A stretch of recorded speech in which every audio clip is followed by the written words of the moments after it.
राना साहब, आप कैसे हैं? आप खैरियत से?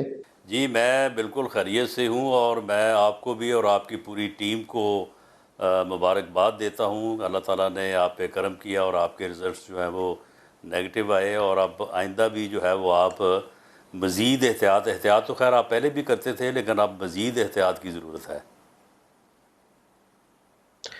सर, हम वो जो टिपिकल पंजाबी स्टाइल होता है ना जफ़री डालने का, वो पिछले 3-4 हफ्तों से तर्क कर दिया होगा। मेहमान आता है तो दूर से अस्सलाम वालेकुम कह के तो आगे कोई होने भी लगता है ना, फिर याद आ जाता है नहीं जफ़री नहीं डालनी, फिर पीछे रुक जाते हैं। बाकी अल्लाह वारिस है, खुदा ताला की तरफ तो से अगर बस ये बस फ्लू वायरस है, ये इसीलिए आप फैलना बचे तो है, हैं, वरना जिसकी अगर उस किस्मत में दिन होगा जफ्फी उसने आना। डाली होती तो फिर आज आप भी 14 दिन के लिए जो है ना वो करतीना में चले जाते। राना साहब, एक बहुत बड़ा इशू है जिसमें शायद हमारी पॉलिटिकल लीडरशिप का इम्तिहान भी है, और हमारे जो मजहबी लीडर्स हैं, जो बड़े-बड़े रहनुमाई उन्हें कहना चाहिए, नुमाइंदगी करते हैं पाकिस्तान में मुख्तलिफ मकतबा फ़िक्र की। एक फ़ैसले की घड़ी है जिसमें कल 3 डॉक्टर्स थे हमारे प्रोग्राम में। तीनों ने कहा कि सेफ़ डिस्टेंसिंग करनी है। मस्जिदों में ये लोग अगर रश लगा के इकट्ठे हो जाएँगे तो मसला पैदा हो जाएगा। यही बातें आज डॉक्टर्स प्रेस कॉन्फ्रेंस करके कह रहे हैं। इसमें अब पॉलिटिकल लीडरशिप लीडरशिप का भी इम्तिहान है और मज़हबी रहनुमाओं का भी इम्तिहान है। क्या किया जाए? देखें मलिक साहब, वो प्रेस कॉन्फ्रेंस जिसका आपने हवाला दिया है वो मैंने सारी प्रेस कॉन्फ्रेंस सुनी है, और उसमें कम अज़ कम दो या एक डॉक्टर साहब ने जो बातें की हैं तो मुझे लगता ये है कि हुकूमत सिंध और वफाकी हुकूमत जो इस मसले में पहले दिन से ऑन डिफरेंट जो है वो कॉर्नर्स में जो है वो ज़ोर लगा रही हैं, तो उसका मुझे जो है ना बीच में कोई थोड़ा डाउट हुआ है। देखें मामला ये है कि मस्जिदें, अब देखें आप एक ही यानी इशू के ऊपर सारे जो हैं वो अगर पीछे पड़ जाएंगे।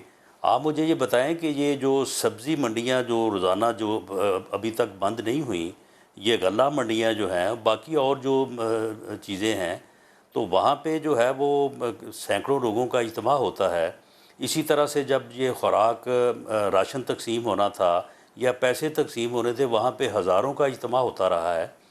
तो फिर जब आप बहुत सारी जगहों पे एहतियाती एहतियाती तदाबीर की बुनियाद पे इजाज़त दे रहे हैं, तो फिर मस्जिदें जो हैं वो उनको आप क्यों फिर एक एक्सक्लूड करके और उसी के ऊपर जो है वो सारा दो ज़ोर दिया जा रहा है कि जी मस्जिदों में जो है ना वो बिल्कुल किसी को जो है वो ना जाने दिया जाए।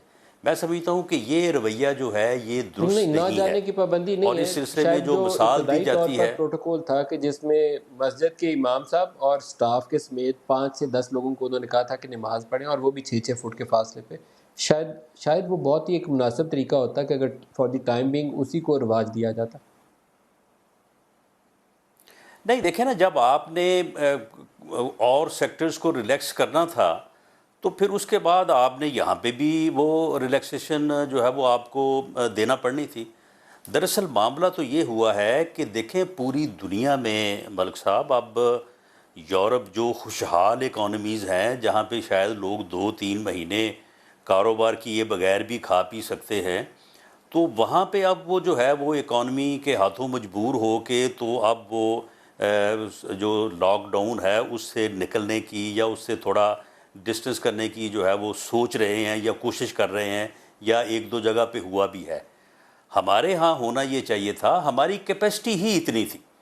ये जो इन्होंने आज 4 हफ्तों का तकरीबन लॉकडाउन मुकम्मल हुआ है पाकिस्तान में, हमारी कैपेसिटी 2-3 हफ्ते से ज़्यादा नहीं थी।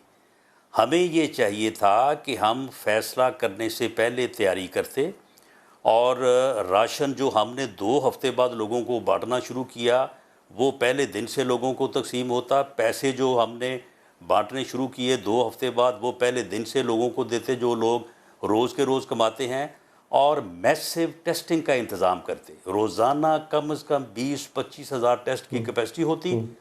2 हफ्तों अच्छा। में आप जो है वो एरियाज़ आइडेंटिफाई कर लेते, जो सस्पेक्ट्स हैं उनको आइडेंटिफाई कर लेते, और उनको अलहदा करके उसके बाद आप इकॉनमी को जो है वो मरहलावार खोल देते।